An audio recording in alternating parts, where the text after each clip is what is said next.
Hello everybody, this is 31 Papal Tango 867.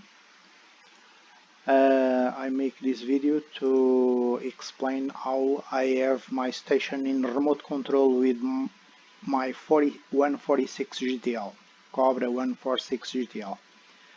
So near my radio I have this computer. I control this computer with TeamViewer. I put the TeamViewer in this computer and I run TeamViewer in the other computer. Then I make this video at this moment.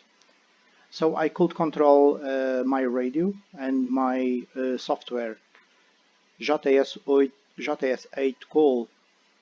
Very nice with simply manners. I could send heartbeat now at this moment in my JTS8 call.